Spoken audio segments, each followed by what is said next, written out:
Okay, this video is to show you how to use the Services app and specifically the countdown during our services or the countdown timer. First of all, I'm going to go to the App Store. In case you don't have the app already, you'll type in Services.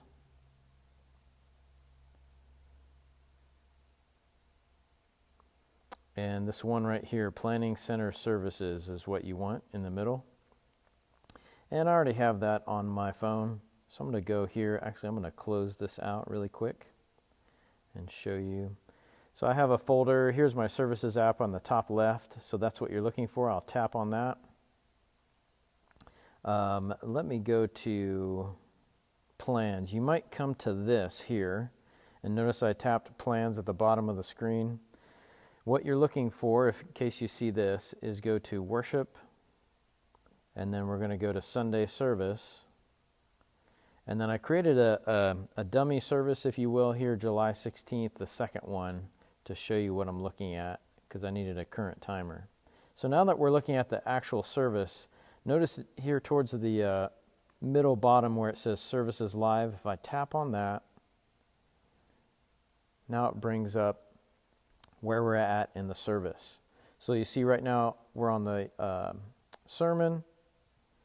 And if I tap to the next on my controller here, you see our prayer time counter starts.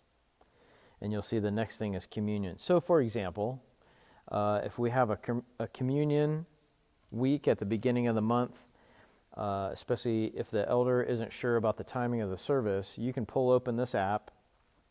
Someone will be controlling this on the tech team.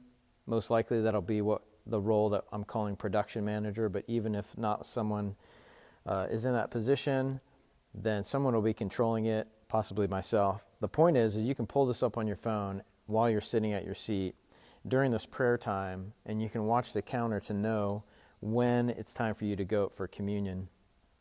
And then as well, hopefully you've watched the video of the timer at the podium to know exactly when you're going to start.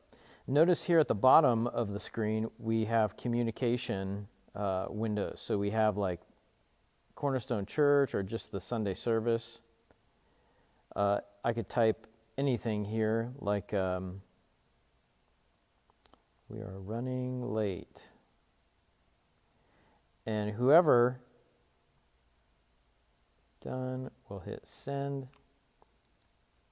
And then you'll see that there in the communication that we're running late. And so, for example, in children's, they will see that and know that we're running late.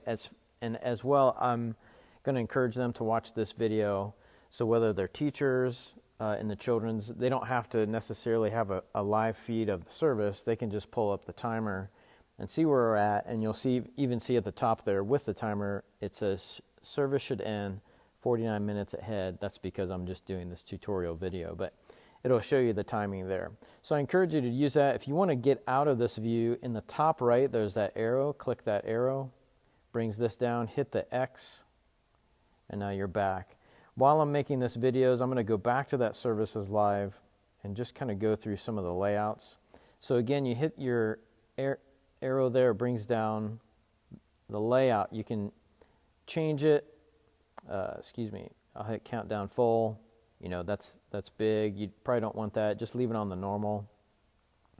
And you can also change the brightness. I'm hitting that little moon there to go dark. And then you hit the X, and we're back out. I'll hit Services Live again, and we're back into it. So you'll see, and you also see at the very bottom, right now it says Release Control. But that's because I'm just making this tutorial video. But if somebody else was running it, you'll see their name there. And you can, if you have certain permissions within services or Planning Center in general, you'll be able to either take control or release control. So, and I'm just going to keep forwarding on here. So that should give you a good picture of how to use the Services app and the timer to know when to go up on stage or how long to wait for something. So thanks so much for watching.